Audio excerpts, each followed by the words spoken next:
How the FBI masters negotiation. The Stairway Model, the art of negotiation. Did you know that every day you are involved in a negotiation?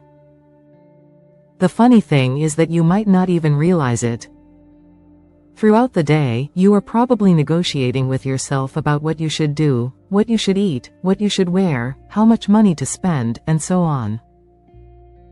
These are just a few examples of some negotiations that might be happening in your mind without you being aware of them.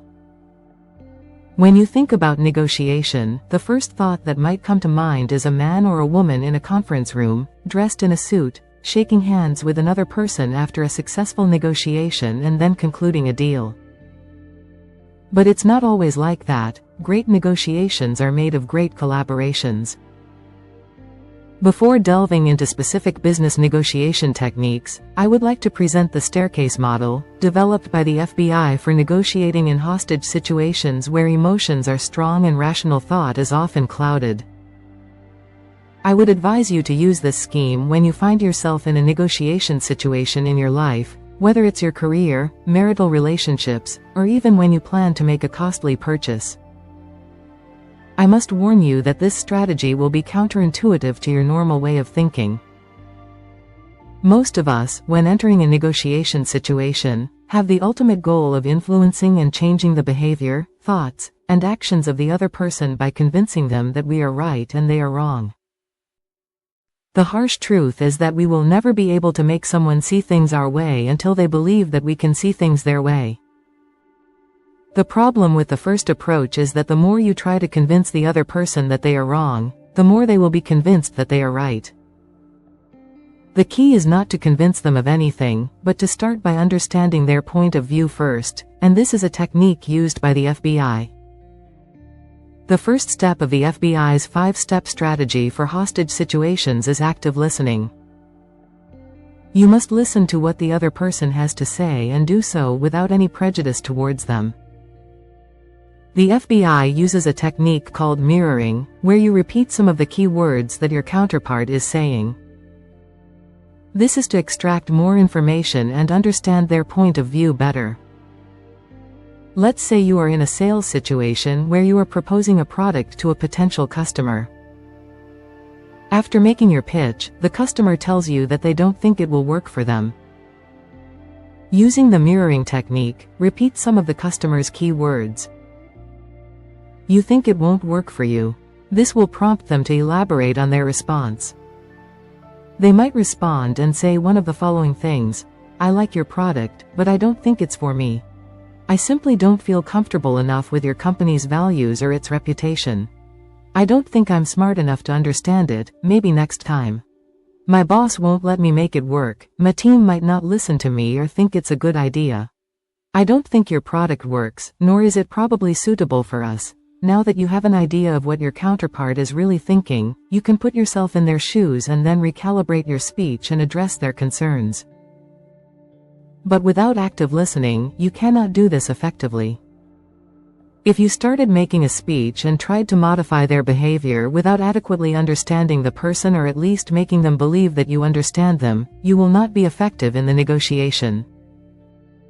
The second step in the FBI's 5-step strategy for hostage situations is to develop empathy. True empathy is understanding why someone else feels a certain way and then connecting with them by sharing those same feelings. A hostage negotiator does not have to agree with anything that the person they are trying to negotiate with is saying. They just need to understand deeply why that person is saying what they are saying and behaving the way they are. This is only possible after actively listening to what they have to say. The third step is to respond in kind with words that resonate with the person you are negotiating with. This is in no way manipulation, but if it is seen as such by the other person, then you might have lost the negotiation.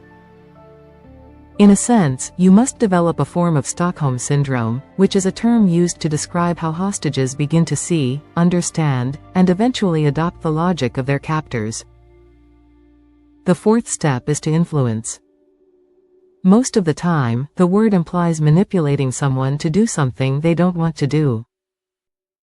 Well, that might work in a situation where you have leverage over someone, but it certainly won't work in a hostage situation where the other person has leverage over you. Influencing someone in such a situation means finding a way to resolve the problem with someone by understanding their perspective since you have a relationship with the person. The last step in the FBI's 5-step strategy is to change behavior. Unfortunately, this last step is where most of us start in our daily negotiations. You can expect to change someone's behavior by pointing out what is wrong, and when you do that, unfortunately, you come across as a bit arrogant. You cannot assume that your version of the truth is the only truth. This is one of the most westernized ways of thinking. If you start pitting your truth against your counterpart's truth, you have just lost the negotiation and turned it into a big war situation instead of a big collaboration. In this last step, you must mutually find alternatives and solutions to the problem that are acceptable to everyone and minimize collateral damage. You can use this 5-step hostage negotiation model to form a basis for your business relationships.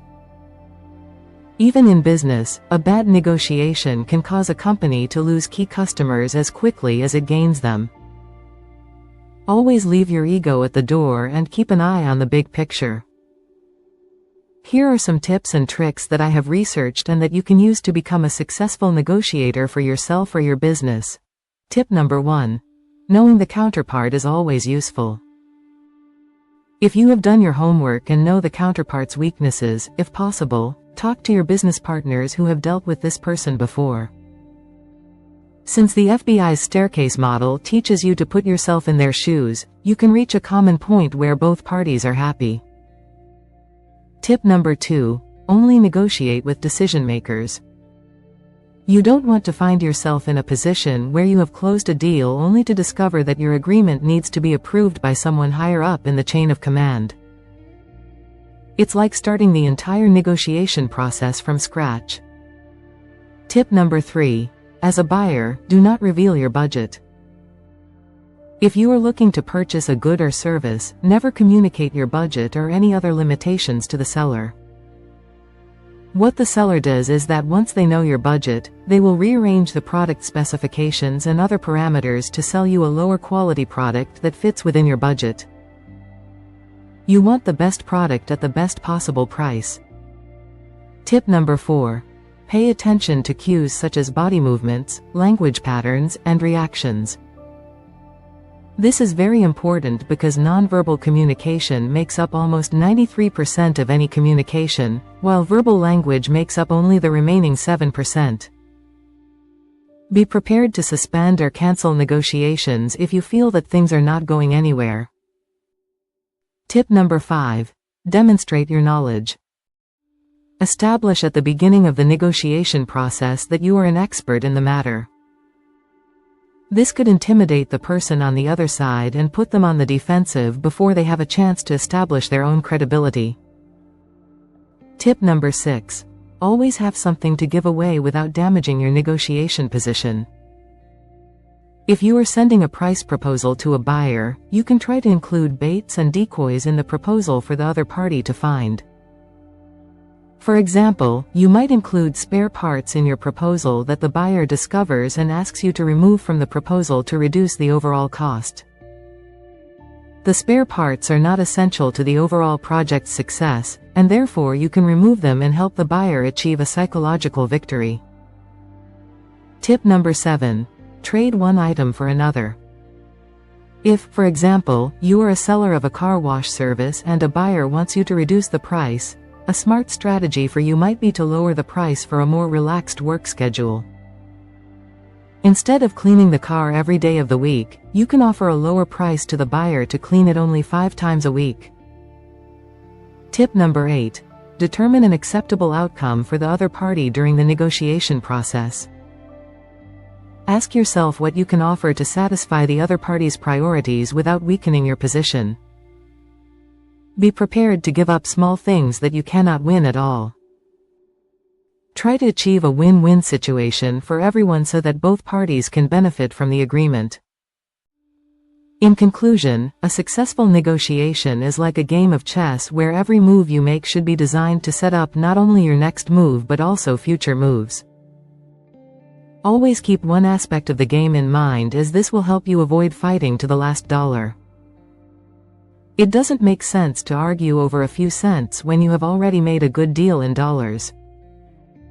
Remember that a great negotiation is a great collaboration where both parties come out happy and satisfied. Your adversary is not the person sitting on the other side of the table with whom you are negotiating. Your adversary is the situation, and both parties at the table are facing some aspect of the same situation. A great negotiation will result in a mutually beneficial situation as both parties come together to solve the problem for each other in the most acceptable way possible. We would like to know about your experience regarding the topic covered today. Share it with us in the comments, and if you have any questions, do not hesitate to ask them. We will gladly respond. Your like would be a source of satisfaction for us, and of course, do not forget to subscribe to the channel so you don't miss the upcoming publications.